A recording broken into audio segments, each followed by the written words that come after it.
교회를 다닌다는 것을 얘기하면 어려워지는 거예요.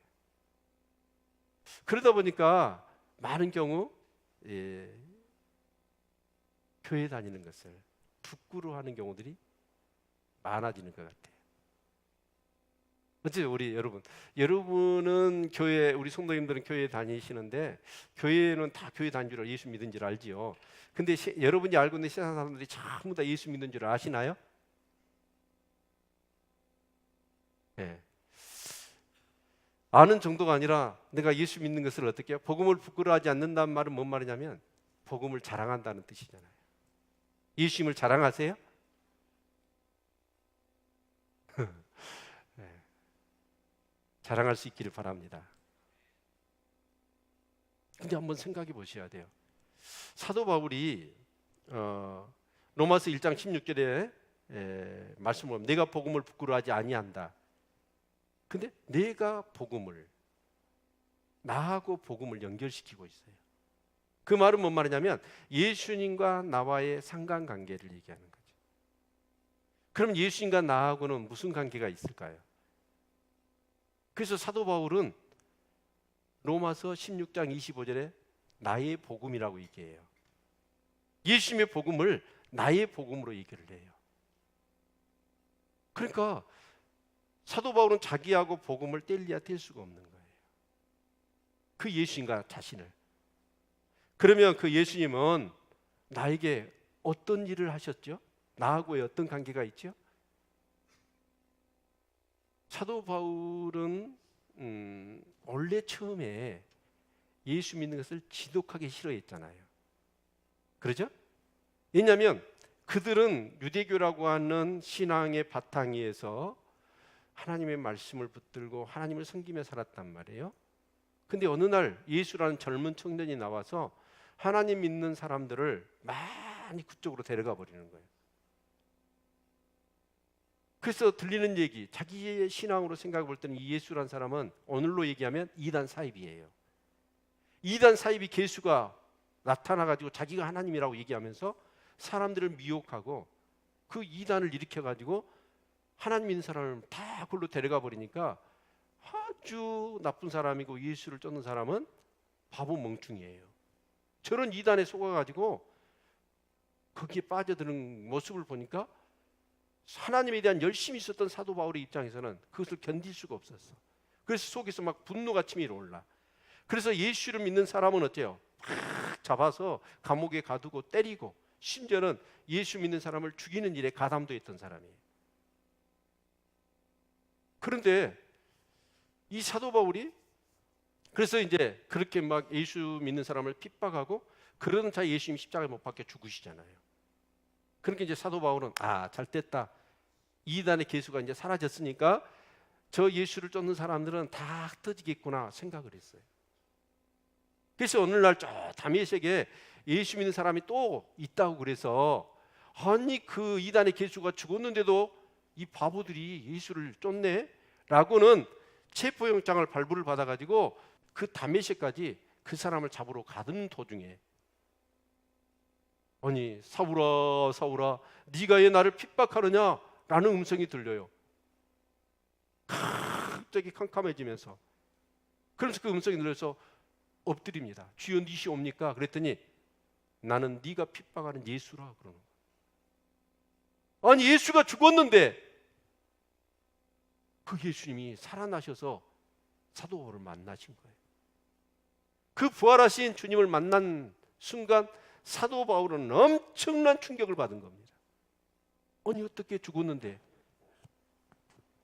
죽은 예수가 살아나느냐. 그리고 나 사도 바울은 엄청난 그런 딜레마, 충격에 빠지는 거죠. 그리고 그 부활하신 주님을 만납니다. 그리고 깨달음이 와요. 이단의 계신 줄 알았던 저 예수가 하나님께서 이 성경의 수천 년의 역사 가운데에서 약속하신 메시아구나 라는 것을 깨달아요. 그리고 나서 그 예수 그리스도를 믿고 영접해서 구원을 받고 자신의 삶이 확 바뀌어버립니다. 자기의 사상이 완전히 깨져버리는 거예요. 아멘. 그래서 사도 바울은 어떠냐? 그 예수를 통해서 자기가 구원을 받았어. 그 예수님을 통해서 자기가 변화를 받았어. 그 예수님을 통하여 자기에게 영생이 주어졌어. 그 예수님이, 부활하신 예수님이 자기 속에 살아 역사하시는 거예요, 성령으로. 그때부터 사도 바울은 삶이 완전히 바뀌는 거예요. 이 예수 그리스도가 나의 생명이구나, 이걸 깨달은 것이죠. 체험한 것이죠. 아멘. 그래서 사도 바울은 어쩌냐? 이 예수의 복음을, 예수의 복음은 뭐냐? 예수님의 십자가와 예수님의 부활을 얘기하는 거예요. 그 예수님의 십자가와 부활을 자기가 체험해 버린 거예요. 근데 저는요, 참 신기하더라고요. 봐보세요. 예수님이 12제자를 선택하셨죠. 그리고 그 12명의 제자들과 3년 동안 동고동락을 하셨습니다. 그래서 하나님 나라의 많은 것들을 가르치시고 또 보여주셨고 훈련도 시키셨어요. 그런데 그 제자들과는 다르게 사도 바울은 예수님을 만난 적이 없어요. 훈련도 안 받았어. 죽으셨다가 다시 부활하신 주님을 만났을 뿐이에요. 누가요? 사도 바울이. 그랬는데 사도 바울은 어쩌냐? 그 이후의 삶의 변화는 놀라운 것이었고, 사도 바울을 통해서 세계가 완전히 복음화돼 버린 거예요. 그러니까 저는 이렇게 생각이 되어지더라. 교회를 오래 다니는 거, 그것도 중요하지만 반드시 교회를 다니시면서 누구를 만나셔야 돼요? 예수님을 만나셔야 돼요.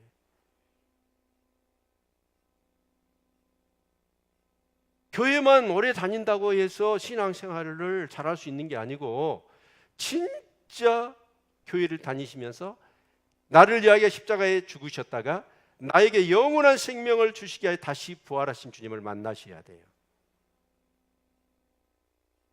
이 부활하신 주님을 인격적으로 체험하고 나서 사도 바울은 자기의 사상이 깨져버립니다. 그리고는 자기의 삶을 그 예수님 앞에 던져버리는 거예요. 아멘. 그래서 사도 바울은 어떠냐? 이 예수 믿는 것을 부끄러워할 수가 없어요. 왜요? 그 예수님을 통하여 자기가 구원받았잖아요. 그 예수님을 통해 제사함을 받았잖아요. 그 예수님을 통하여 자기가 변화됐잖아요. 그 예수님을 통하여 자기의 영생이 주어졌잖아요. 그 예수님을 통하여 하나님의 그 약속이 자기에게 이루어졌잖아요. 이걸 생각할 때 사도 바울은 예수님을 부끄러워할 수가 없는 거예요. 여러분, 오늘 우리가 진짜 전도하는 것도 힘들고 심지어는 예수를 믿는다고 얘기하는 것조차도 힘들어지는 이런 시대 가운데 있습니다. 근데 이럴 때 우리가 정말 복음을, 예수님을 부끄러워한다면 하나님의 마음이 어쩔까를 한번 생각해 보셔야 돼요. 제가 이렇게 중학교 다닐 때였어요. 그날 이렇게 등록금을 달라고 그랬더니 막 선생님이 빨리 내라고 그래가지고 등록금을 달라고 그랬더니 어머니가 돈이 없다고 안 주시는 거예요. 예, 약속도 하셨거든, 주신다고. 근데 또 이제 우리가 육남 일녀를 키우다 보니까 줄줄이 전부 다 사탕이야. 학교를 다녀. 그러니까 등록금을 주실 수가 없으니까 안 주시는 거야. 근데 그때 선생님들이 요즘 같으면 그 선생님 고발하고 날릴 거예요. 등록금 안 낸다고 어쨌어요? 막 때리고 막 벌 씌우고 청소시키고 그랬거든요. 그래서 오늘은 약속도 하셨고 그러니까 갖고 가야 된다고 그렇게 얘기를 하니까 돈 없다는 거예요. 배째라는 거예요, 엄마가. 그래서 막 이제 나도 반항을 해야 되잖아요. 그래 꼬라지를 피우고 어머니가 도시락을 싸준 뒤 그냥 던져보고 책가방 들고 학교를 갔어요. 그런데 아니 점심시간이 됐는데 선생님이 내려오래. 뭔 일인 거라고 내려가 봤더니 저희 어머니가 도시락을 싸가지고 교무실로 오신 거예요. 얼마나 쪽팔리고 창피하는지. 좀 우리 어머니가 옷이라도 좀 좋게 입고 오시면 되는데 도시락 그 학교에서 가깝거든요. 한 1km도 못 돼요, 학교하고. 그러니까 그냥 농사 짓다가 도시락 들고 교무실로 온 거예요. 얼마나 쪼개 팔리고 창피해가지고. 그래가지고 이제 뭐 얼굴이 벌게져 갖고 인사도 못하고 도시락 들고 뭐 올라갔어요. 그래 도시락 깠더니 내가 제일 좋아하는 갈치구이가. 그래갖고 도시락을 딱 까먹었네요. 근데 이제 집에 갔는데 그 쪽팔리고 부끄러운 생각이 나가지고 어머니한테 야! 학교까지 와가지고 창피하게 그랬냐고. 이 소가지 없는 놈이 그렇게 도시락은 잘 먹어놓고 그렇게 막 따졌어요. 근데 나중에 제가 철 들어가지고 애기 키우면서 생각해보니까 그때 그 장면이 떠올라지더라고. 그때 우리 어머니는 얼마나 마음이 아프셨을까, 이런 생각을 해봤어요. 아니 대부분 어머니가 오면 여러 사람들 앞에서, 여러분 그런 공적인 자리에서 부모님이 계시면 어때요? 부모님을 자랑하고 내 부모님이라고 막 해야 될 텐데 대부분 우리 부끄러워했잖아요. 그때 그 부모님의 마음은 어땠을까?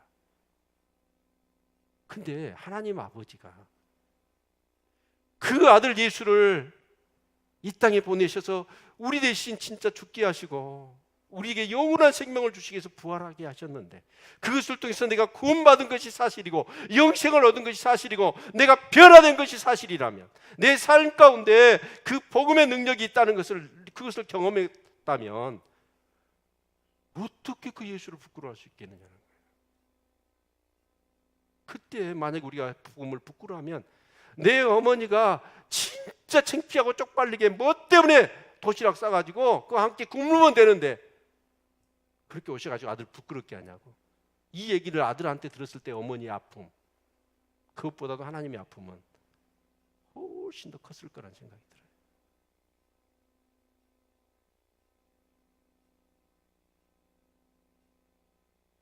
우리 복음을 부끄러워하지 맙시다. 하나님 마음이 아파요, 복음을 부끄러워하면. 근데 되게 우리가 복음을 부끄러워, 예수 믿는 것을 또 부끄러워하고 예수님을 자랑하는 것도 우리가 부끄러워할 때 대부분 그 대상이 누구냐면, 사실 옛날에 우리 필리핀 가거나 막 저기 이렇게 이렇게 동남아시아에 가면 우리가 잘 살잖아요. 그리고 이제 선교 이렇게 여행을 가서 그때도 보니까 그때 막 솜사탕 만들고 풍선 만들어서 했더니 필리핀 애들이 막 근한 1,000명이 순식간에 몰려드는 거예요. 근데 우리 교인들이 전부 다 전도 잘하더라고. 복음 지시 잘하더라고. 그러니까 우리보다 좀이 못 살고 미기하고 그런 데 가서는 막 복음을. 근데 우리보다 좀 신분이 높거나 지식이 좀 많이 있거나 잘난 사람들 있잖아요. 그런 사람들 앞에서는 어쩌죠? 예수 믿는 것을 자랑하세요? 부끄러워하세요?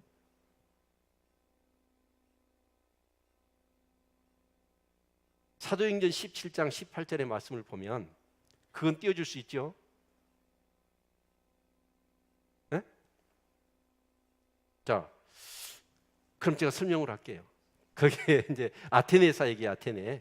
아테네가 어떤 곳이죠? 그리스죠. 가장 철학자. 그러니까 에비구레오, 그리고 스토아, 에피크로스, 그 다음에 스토아 철학자들이 있는 곳이에요. 그러니까 결국 문명과 어떤 그런 지식의 발상지가 그리스잖아요. 가장. 그러니까 오늘날로 얘기하면 그 아크로폴리스 광장에서 사도 바울이 그 에피오코스, 그 다음에 스토아 철학자들. 그러니까 오늘날로 얘기하면 우리나라의 최고의 지성의 상징인 서울대학 쪽 그 운동장에서, 아니면 하버드 대학 쪽 그 지식인들이 모여 있는 그곳에 가서 복음을 전한 거예요. 우리는 그렇잖아요. 그 지식인들한테 전하면 요즘 시대 예수를 믿고 그런 식으로 막 얘기를 하냐고, 무식하게. 그래서 쫓고 당하고 창피당할까 싶어가지고 우리는 그 지식인들 앞에 가서 복음을 못 전해. 근데 또 아테네라고 한 그 도시가 어떤 곳이냐면 우상이 득실거리는 곳이야. 심지어는 그 신의 이름도 모르는 신들이 즐비해. 우리는 그러죠. 절에 다니거나 그런 사람들한테 전도하는 걸 굉장히 두려워하잖아요. 근데 사도 바울은 어쩌냐? 그 아테네의 가장 철학의 중심지, 그리고 우상이 득실거리는 그곳에 가서 복음을 전하는 거예요. 우리는요, 사람을 의식해요. 저 사람이 많은 지식을 가지고 있는데 내가 복음을, 그러니까 이 복음을 지식적으로 전하려고 하면 안 되는 거예요. 복음은 뭘 전하는 거예요? 예수님만 전하는 거예요. 그래서 사도 바울은 나중에 이런 얘기를 합니다. 사도 바울이 성경에 다 기록은 안 됐지만 막 여러 가지 방법을 통해서 지식 자력도 해보고 그들이 가지고 있는 뭐 여러 가지 세상 얘기도 하면서 복음을 전하려고 했더니 그렇게 하면 할수록 논쟁만 되더라는 거예요. 그 사도 바울은 나중에 어떤 얘기를 하면, 내가 예수 그리스도와 그의 십자가에 못 박힌 것 외에는 내가 자랑하지 않겠다. 오직 예수 그리스도와 그분의 십자가에 못 박힌 것 외에는 내가 전하지 않겠다는 거예요. 복음은 복음 자체로 능력이 있습니다. 아멘? 다이아몬드는요, 거기다가 더 좋게 만들려고 막 색깔 입히고 그러세요? 그럼 다이아몬드 버려버리는 거예요. 와, 제가 다이아몬드가 이 여자들이 저렇게 난리 법석을 떨까 몰랐어요. 보면 다 유리 조각같이 다 똑같던데. 근데 다이아몬드를 그 이렇게 뭐죠?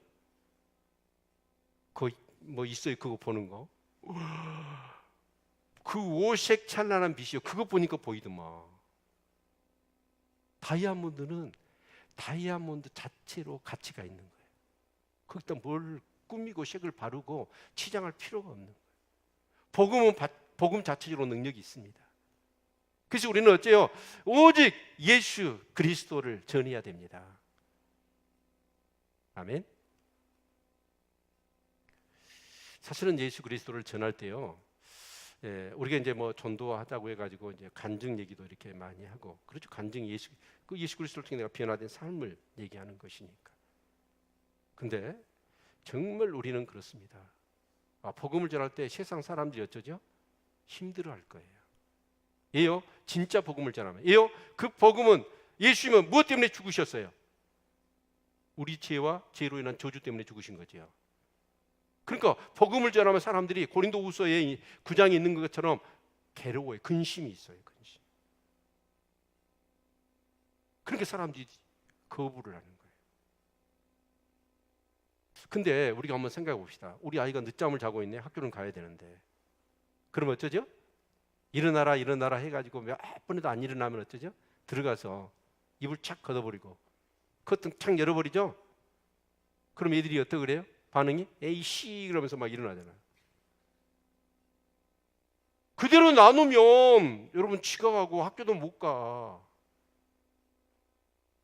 그래서 지 잘 때라고 어떻게 해요? 한 거잖아요. 그렇죠? 복음이 그거예요. 그런데 그 복음을 얘기하면, 십자가 얘기하면 사람들이 싫어해. 근데 그걸 두려워하지 않아야 돼. 예수님이 저와 당신의 죄를 위해서, 그리고 저주를 한 몸에 지시고 십자가에 죽으셨습니다. 담대하게 우리는 전해야 됩니다. 아멘. 네. 두 번째가 사도행전 26장 27절로 29절의 말씀을 보면, 우리가 복음을 전하기 두려운 사람들이 누구냐면 권세자들이에요. 근데 사도 바울이 그 당시에 벨릭스 총독이 베스도 총독으로 바뀌는 시대입니다. 그리고 아그리빠, 그리고 사도 바울이 체포가 되잖아요. 예루살렘에서 체포가 되어서 이 두 명의 총독과 아그리빠라고 하는 유대의 왕을 만납니다. 근데 그 왕 앞에 나아가서 사도 바울이 지금 그 사람들이 명령 안 하면 자기 목이 달아날 수도 있어요. 근데 그런 사람들 앞에서 사도 바울이 뭐 하던가요? 예수님을 자랑하는 거예요. 복음을 전해. 그러니까 아그리빠 왕이 뭐라고 얘기를 하냐면, 아그리빠가 바울더러 이르되 네가 적은 말로 나를 권하여 그리스도인이 되게 하려 하는도다. 지금 네가 나를 전도하려고 하냐? 그 얘기를 하는 거예요. 그러니까 사도 바울이 가로되 말이 적으나 많으나 당신뿐 아니라 오늘 내 말을 듣는 모든 사람도 다 이렇게 결박한 것 외에는 나와 같이 되기를 하나님께 원하노이다. 내가 이렇게 지금 제수의 몸으로 사도 바울이 이렇게 결박을 당했잖아요. 근데 성령도 말씀하셨고 사람도 얘기했는데 거기 예루살렘에 가면 네가 결박을 받는다. 근데 그 결박 받을 뿐만 아니라 내가 죽는 것도 내가 각오했다. 예요? 이 하나님의 복음, 은혜의 복음을 증거함을 마치려면은 내 생명도 귀한 것으로 여기지 않겠노라고 담대하게 얘기합니다. 그러면서 앙 앞에 쪽팔리고 진짜 그런 게 아니라 이 결박받은 것 외에는 당신도 나와 같이 예수 믿기를 원합니다 라고 얘기를 한 거예요. 우리가 눈치 볼까요? 지식인들, 많은 권세 있는 사람, 잘난 사람들 앞에서는 우리가 복음을 부끄러워할까요? 사실 우리가 그 복음을 정말 우리가 경험했어요. 뜨겁게 눈물도 흘리고 회개하고 내가 구원받는 것이 사실이에요. 근데 그게 유지가 되어지느냐? 유지가 되지는 못해요. 왜 그럴까요? 우리가 구원받고 은혜 받았는데 그 은혜가 유지되어지느냐?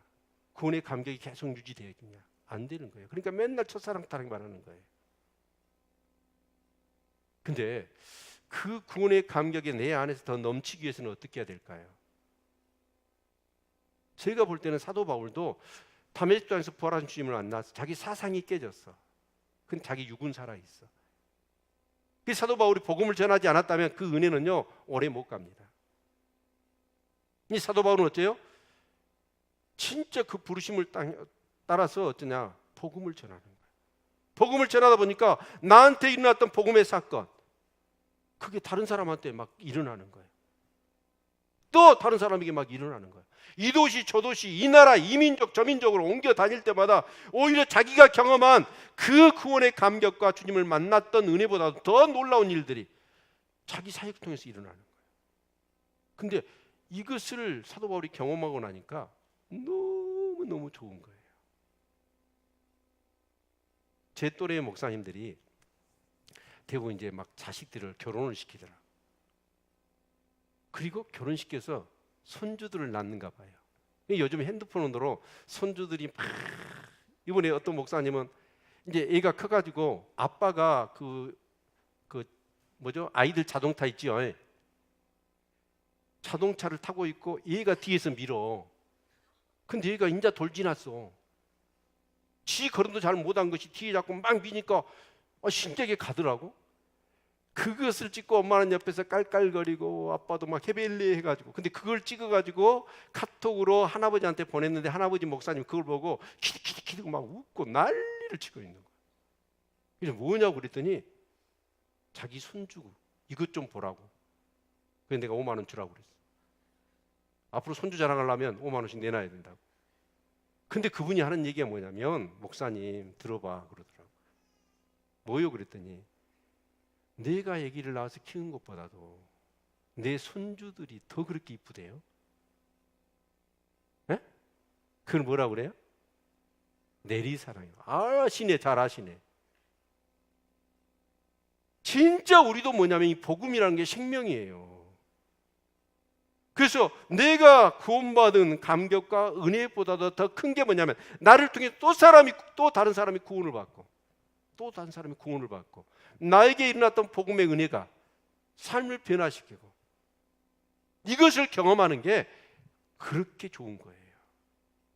그러니까 자기의 뜨거운 신앙이, 구원의 감격이, 자기가 경험했던 구원의 감격과 그 은혜보다 더 크고 강력한 은혜와 감격이 자기 심령 가운데 계속 있는 거예요. 그래서 사도 바울은 너 가면, 예루살렘에 가면 결박을 당하고 이방인들의 손에 넘겨진다. 그러니까 사도 바울이 뭐냐면, 나의 달려갈 길과 주 예수께 받은 사명 하나님의 은혜의 복음을 증거함을 마치려면은 내 생명을 조금 더 귀한 것으로 여기지 않겠다. 내가 죽어도 좋다는 거예요. 뭘? 복음을 증거하는 거. 나는 우리 하나님 믿는 사람들이 다 이렇게 되어야 된다고 믿습니다. 수십 년을 교회에 다니면서 이런 물론 예배를 드리고 은혜를 받는 건 매우 중요한 거예요.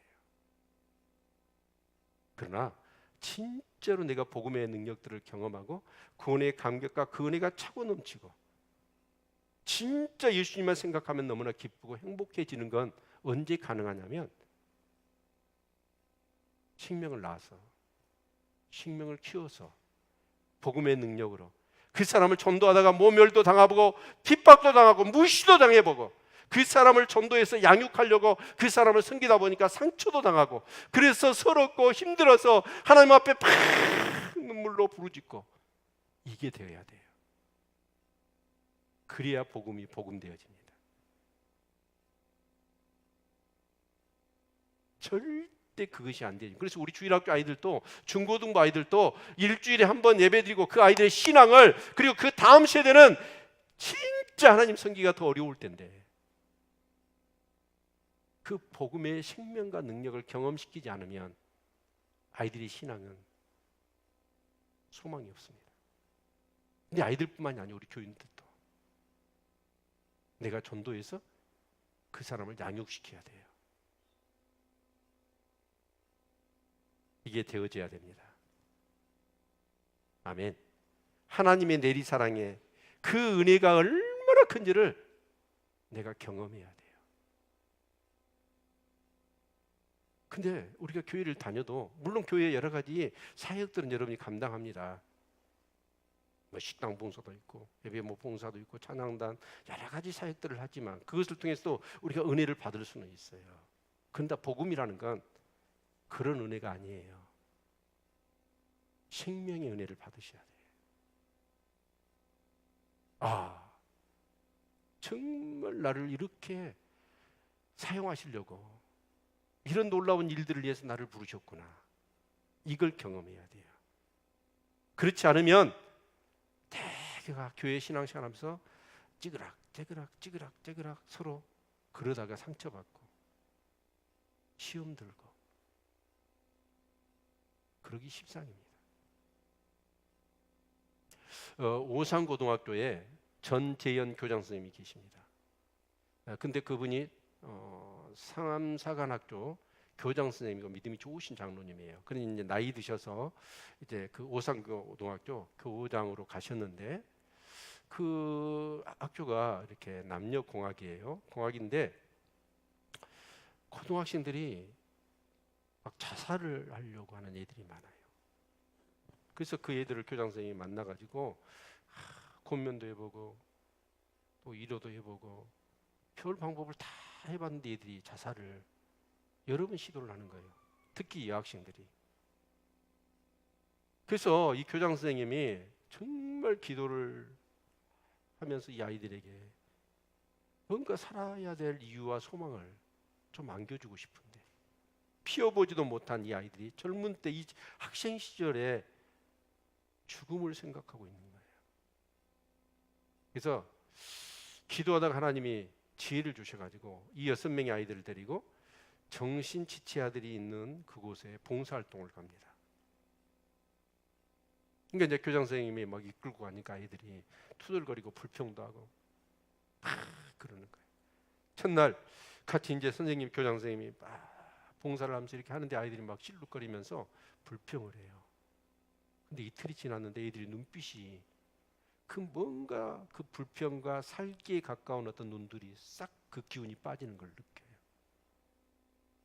그래서 열심히 봉사하면서 보니까 얘들이 어쩌냐면 세상에서 자기가 제일 불쌍한 줄 알았어. 자기가 제일 쓸모없는 존재라는 것을 알았어. 그러니까 죽으려고 했던 거예요. 맨날 무심한다고. 그런데 그 지체 아이들을 보니까 세상에 내가 제일 불쌍한 애인 줄 알았는데 아니, 자기가 불쌍한 사람이 아니야. 자기보다 불쌍한 사람이 있는 거예요. 그러면서 그 불쌍한 사람들을 그 인지상정이잖아요. 뭔가 도와주고 싶은 마음이 생겨서 이제 손발을 움직이다 보니까 진짜 마음속에서 자원해서 아이들을 막 섬기는 거예요. 섬기다 보니까 그 아이들이 그렇게 천진난만하게 기뻐하거든요. 그걸 보니까 얘들이 어떤 마음이 드냐면 또 내가 진짜 진짜 쓸모없는 존재인 줄 알았는데 나도 쓸모가 있구나, 이런 생각이 들어지는 거예요. 그래서 아이들이 이제 한 5일 되니까 완전히 바뀌어 버렸어. 뭐 시키지 않아도 얘들하고 막 깔깔거리면서 같이 막 섬기고 밥도 먹여주고, 6일째 되는 날 이제 오려고 했던 얘들이요, 눈물바다가 되어버린 거예요. 얘들은 그러잖아요. 원래 그 정신지체하다는요, 우리는 사람 만날 때 어쩌죠? 긴장해야 되잖아요. 이렇게 말하면 저 사람은 어떻게 하고 또 나 속이지 않을까, 뭐 이제 그러면서 긴장하면서 만나는데 그 얘들은 그런 게 없어. 저도 대학 부목사 때 거기를 계속 일주일에 한 번씩 가서 섬겼어요. 근데 내가 힐링을 받고 오더라고. 그래서 정이 들어버렸어. 그래갖고 6일째 오려고 했더니 얘들이 눈물바다가 되어진 거예요. 그리고 이제 왔는데 얘들이 확 바뀌어버린 거예요. 아, 내가 쓸모있는 인간이 아니구나, 내가 그렇게 불쌍한 존재가 아니구나, 나도 쓰임받을 수 있구나, 나보다도 불쌍한 사람이 있구나, 그걸 깨달으니까 아이들이 자기의 목적의식이 생겨버린 거예요. 저는 우리 교회도 마찬가지라고 봐요. 여러분 한 사람 한 사람을 교회의 한 구성원이 되게 하신 것은 뭐예요? 여러분을 통해서 하나님이 영광을 받으시기 위함입니다. 근데 여러분 이 교회에서 뭔가 나의 그런 어떤 그런 필요, 나보다 더 불쌍한 영혼들 바라보면서 뭔가,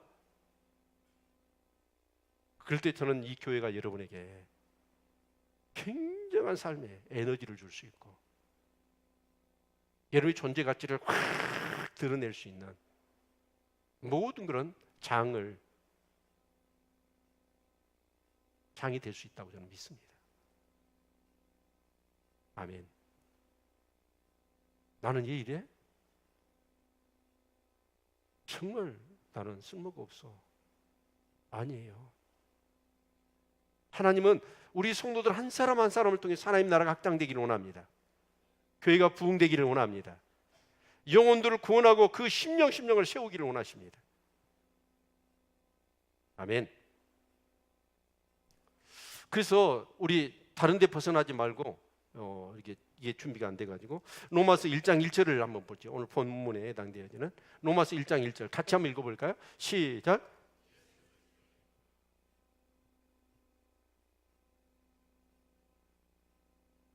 여기서 참 중요한 건 뭐냐면 사도 바울이 자기를 하나님이 택하신 이유가 뭔지를 알았다라는 거예요.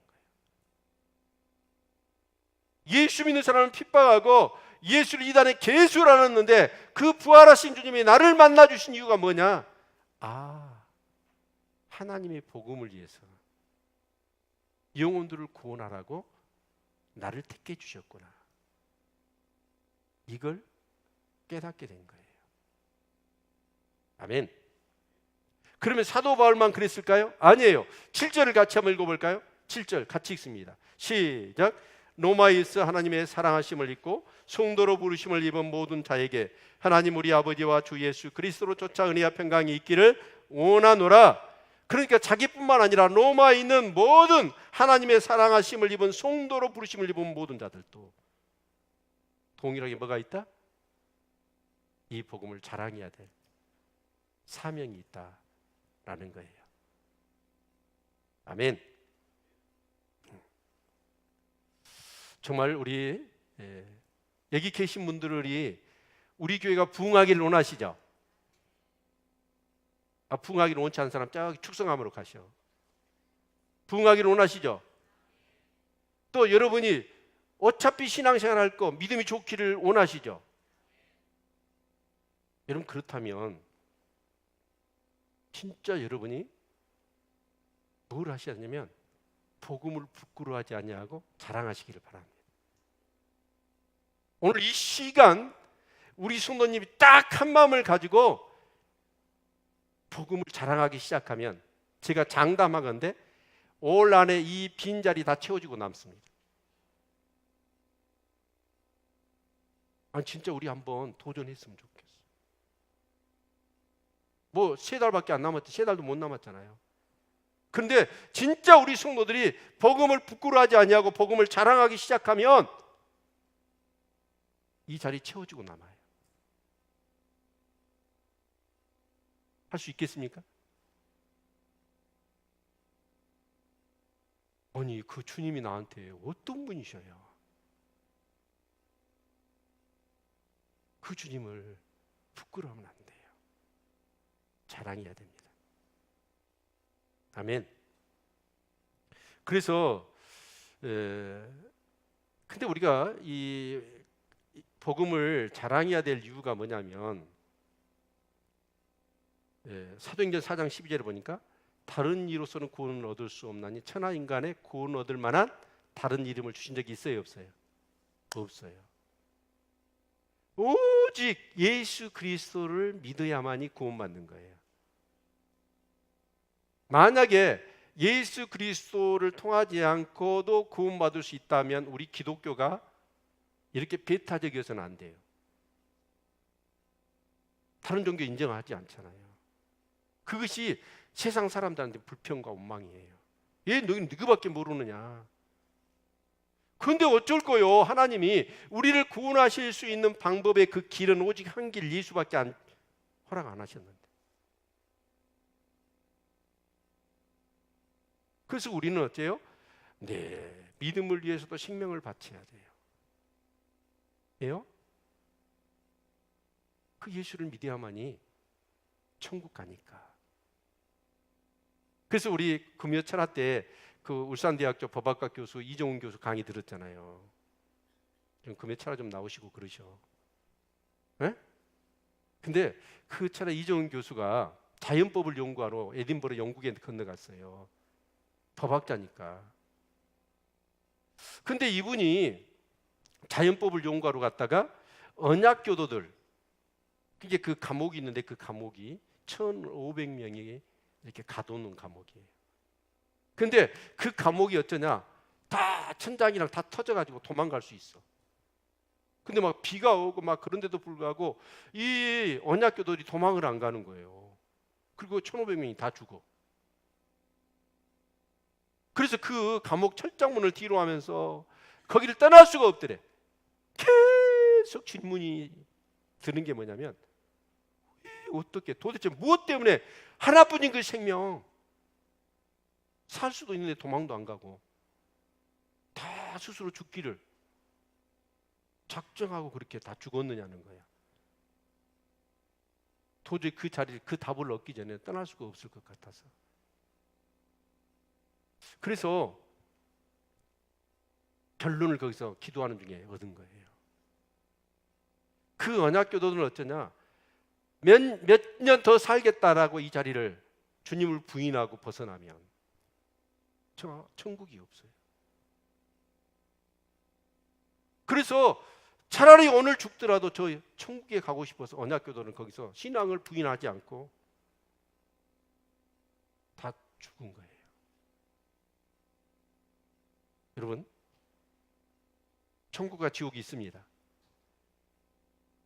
아멘? 정말 아들을 믿는 자는 영생이 있고 아들을 순종치 아니하는 자는 영생을 보지 못하고 도리어 하나님의 진노를 받는다고 그랬어. 그러니까 하나님을 믿는 사람에게는 영생, 영원한 생명, 저 천국, 하나님과 함께하는. 그러나 하나님의 아들을 믿지 않는 사람은 뭐예요? 하나님의 진노, 그게 뭐예요? 지옥이에요. 지옥도 영원히 살아요. 여러분, 천국과 지옥이 있습니다. 오늘 시대에 일어나는 지진이나 전쟁이나 뭐 화산이 막 쓰나미니, 나는 이런 건 전부 다 마지막 때에 일어날 일의 연습이라고 봐요. 종말론적으로 요한계시록을 놓고 보면 세상은 망하게 돼 있습니다. 아멘? 망하게 돼 있어요. 망해야 새하늘과 새 땅이 임하는 거예요. 아멘? 얼마 전에 여러분들이 계시는데 한 분이 돌아가셨어. 그 모임에. 저는 뭐 그 모임에 속하진 않았는데 그때 저보다도 나이가 2살 많은데 아깝게 돌아가신 거예요. 암으로, 췌장암으로. 그래서 이제 그분들이 이렇게 이제 장례식 앞두고 이제 다른 장소에서 모여가지고 아니 하나님 나라 갔다고 하면서 그것을 막 이렇게 진지하게 받아들인 게 아니라 장난처럼 얘기를 하더라고요. 그래서 제가 아니 저 얘기는 내가 목사인데 그대로 있어서는 안 되겠다. 그래가지고 내가 정색을 하고 그 사람들 앞에 가서 얘기를 했어요.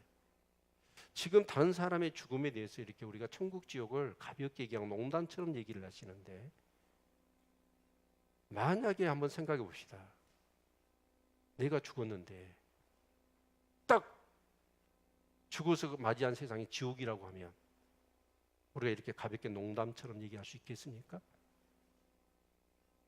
그럼 그 사람들이 움찔하더라고. 그러면서 어떤 사람은 막 불쾌한 듯이 얘기를 하더라고요. 근데 그 중에 두 분이 나를 바라보는 눈이 진짜 경우에 합당한 얘기를 하셨습니다. 그런 눈으로 저를 보더라고요. 제가 그렇게 얘기를 하는 중에 쑥 끼어 들어가지고 그 진지한 얘기를 하면 분위기 깨는 거예요. 그런데 얘기를 안 할 수 없잖아요. 근데 얘기를 했더니 그 중에 두 사람이 저를 바라보는, 딱 느끼잖아요. 제가 진짜 옳은 말을 하셨습니다. 우리가 세상이 안 듣는 것 같아도 이런 얘기를 하면, 복음 얘기를 하고 천국과 지옥 얘기를 하면 분명히 하나님이 준비된 사람이 있어요. 아멘. 자, 우리 성도님한테 내가 분명히 얘기했습니다. 아들을 믿는 자는 하나님 나라 갑니다. 아들을 믿지 않는 자는 지옥 갑니다. 저 분명히 가르쳤어요. 나중에 혹시라도 이 중에서 한 분이라도 지옥 가가지고 그때 정병희 목사가 가르치려면 제대로 가르치지. 나 분명히 말씀드렸어요. 지옥 가지 않기를 바랍니다. 예수 믿어야 됩니다. 이건 연습이 없어요. 우리 옆 사람 이건 꼭 얘기하가. 이거 손가락 걸고 절대 다른 데는 다 가더라도 지옥은 가지 맙시다.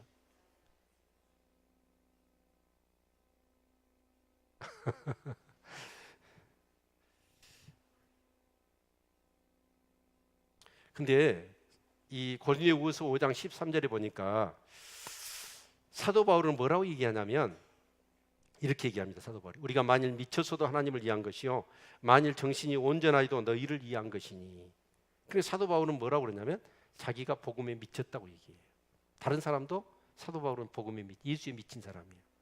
원래 우리 예수 믿는 사람을 크리스찬이라는 이름이 안디옥 교회에서 처음 이렇게 이름이 지어졌는데, 그 크리스찬이라는 말을 한국어로 그대로 옮기면 무슨 뜻이에요? 예수쟁이. 따라서 합시다. 예수쟁이. 노름만 하는 사람은 뭐예요? 노름만 생각. 안전하서나 노름만 생각하는 사람은 뭐예요? 노름쟁이. 안전하서나 낚시를 생각하는 사람은 낚시쟁이. 옛날에 우리 교회에 낚시쟁이 있었잖아요. 얘들이 목사님 아빠 좀 만나주세요 그러는 거예요. 부인도 내 남편 좀 만나주세요. 만날 수가 없어. 그래서 어렵게 시간을 내가지고 집에 신방을 가서 밤에 한밤중에, 그날은 낚시를 안 가는 날이야. 근데 그 남편은 어쩌냐, 딱 회사에 출근하면 오늘 어디 가서 낚시를 할까 이 생각 안 돼. 일이 안 된대. 그리고 딱 끝나면은 그 낚시터로 가는 거예요. 그래가지고 낚시 끝나면 새벽에 와가지고 밥 먹고 옷 갈아입고 회사 출근하고 또 끝나면 낚시터로 가고. 얘들이 아빠의 얼굴을 못 본대. 낚시쟁이는 낚시에 미친 사람이야. 크리스찬은 예수쟁이인데 예수쟁이는 뭐에 미쳐야 돼요? 예수에 미쳐야 돼요. 근데 진짜로 우리 교인들이 예수에 미쳐서 이제 복음을 부끄러워하지 않고 예수님을 자랑만 하면 우리 교회는 부흥합니다. 어찌 아멘 소리가 이렇게 적대요? 여러분 지금 시대는 팍스 아메리카나입니다. 1세기 2세기는 로만 팍스였어요. 로마가 그 유럽 뭐 아프리카 뭐 중동 그 지역까지 다 먹어버렸잖아요. 침략해가지고 다 평정을 해놨더니 1세기 2세기 때에는 어때요? 그냥 평화가 왔어. 그래서 로마 팍스라고 그래. 근데 지금은 어쩌죠? 미국이라는 나라가 달러도 미국이 돈이잖아요.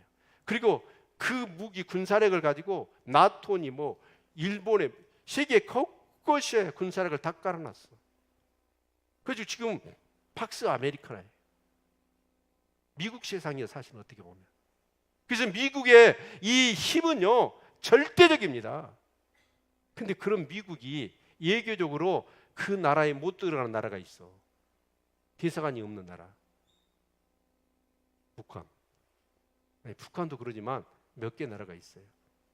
그런데요 국경이 없이 모든 나라에 들어가는 기업이 있어. 그 기업이 어느 기업인지 아세요?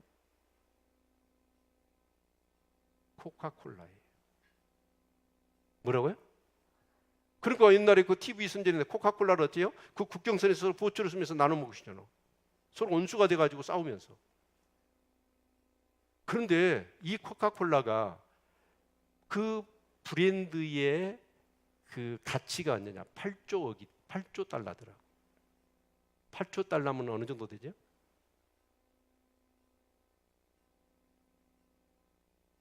일기형 정도 되잖아요, 일기형.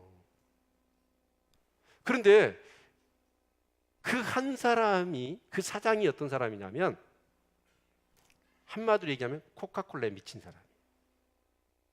이 사람을 만나면 코카콜라 얘기를 들어야 돼. 하여튼 1시간이고 2시간이고 코카콜라 얘기를 하는 거예요. 코카콜라에 미쳐버린 거예요, 이 사장이. 그래서 어떤 사람이 그랬대요. 아니 맨날 만나면 코카콜라 얘기만 하냐고. 그랬더니 그분이 내 이 피를 빼가지고 봐봐라. 이 피가 전부 다 코카콜라라고. 코카콜라에 미쳐버리니까 그것을 선전하고 홍보하고 만나는 사람들한테. 그러니까 세계에 미국이라는 어마어마한 나라도 못 가는 나라를 이 코카콜라는 다 간다고. 뭐에 미치니까? 코카콜라에 미쳐버려요.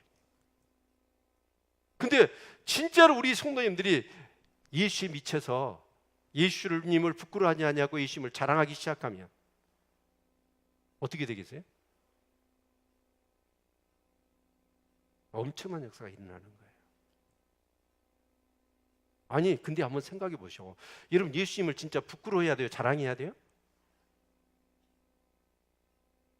아니 세상에 어떤 사람이 나한테 내 죽을 영혼을 살렸고 저 하나님 나라를 정말 이렇게 우리에게 허락하셨고 그렇게도 바뀌지 않는 나를 변화시켜 주신 분이 누구예요? 예수님 십자가잖아요. 근데 아무리 교회를 오래 다녔어도 이 십자가 부활을 예수님 인격적으로 체험하지 않는 사람은 예수님을 자랑할 수가 없어요. 지식인들, 나보다도 좀 잘난 사람들, 힘 있는 사람들을 만나면 진짜 그 사람들이 하자는 대로 하지 예수 믿는 사람, 나 예수 믿는 사람은 이렇게 해서는 안 돼요. 그 얘기도 끄집어내지는 못해. 근데 진짜 예수님을 통해서 이런 놀라운 은혜를 체험한 사람은 예수님을 자랑할 수밖에 없어요. 아멘. 성경은 말씀합니다. 신기하게도 누가복음 9장 26절에 보니까 누구든지 나와 내 말을 부끄러워하면 인자가 자기와 아버지와 거룩한 천사들의 영광으로 올 때 그 사람을 부끄러워하리라. 부끄러워한대요. 거기서 부끄러워한다는 말이 뭔 말일까요? 나와 내 말을 부끄러워하면 예수님을 부끄러워해서 예수님을 자랑할 수가 없는 거야. 그런 사람이 예수님이 재림하셔서 심판하실 때 어떤다는 거야? 나도 그 사람을 부끄러워할 것이다. 아니 진짜 나 이 말씀 처음에 들을 때 그것보다 뭐라고 그런가요? 끝이 있는 사람을 뭐라고 그래요? 뒤끝이 있다고 그러잖아요. 뒤끝에 아주 그 왕이 예수님이시더만. 아니 생각해 보세요. 큰 죄를 지은 것도 아니야. 근데 나와 내 말을 부끄러워했을 뿐이야. 그런데 그 마지막 때 그러면 나도 너를 모른다고 그런다. 그 말은 뭐냐면 예수님을 부끄러워하는 사람, 예수님의 말씀, 이 복음을 부끄러워하는 사람은 구원 못 받았다 그 말이에요. 그러잖아요. 내가 구원받은 것이 사실이라면, 그 예수님 때문에 구원받은 게 사실이라면 예수님 자랑해야지. 그리고 그 예수를 믿어야 사람들이 구원받고 변화되는데,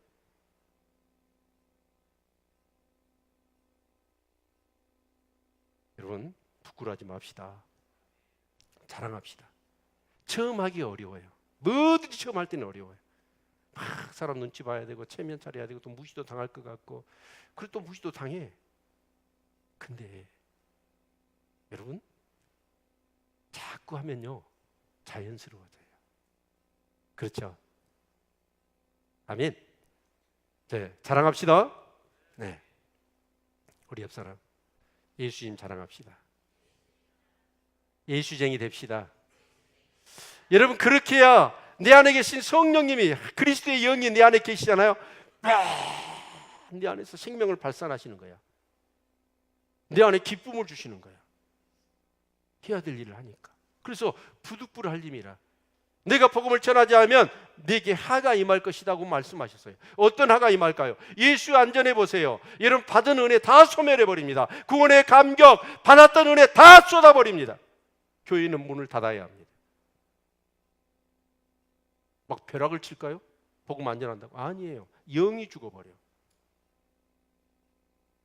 내 영이 살고 내 믿음이 살고 교회가 살아날 수 있는 방법은 뭐 해야 돼요? 복음을 자랑해야 돼요. 듣든지 안 듣든지 결과는 하나님이 책임지실 거예요. 아멘. 우리는 전혀 자랑해야 돼요. 자랑하면 되는 거예요. 그 사람 교회 데려오라는 게 아니잖아요. 가서 자랑하라는 거예요. 그 자랑도요 이상하게 해요. 부끄러워서 자랑을 막 그렇게.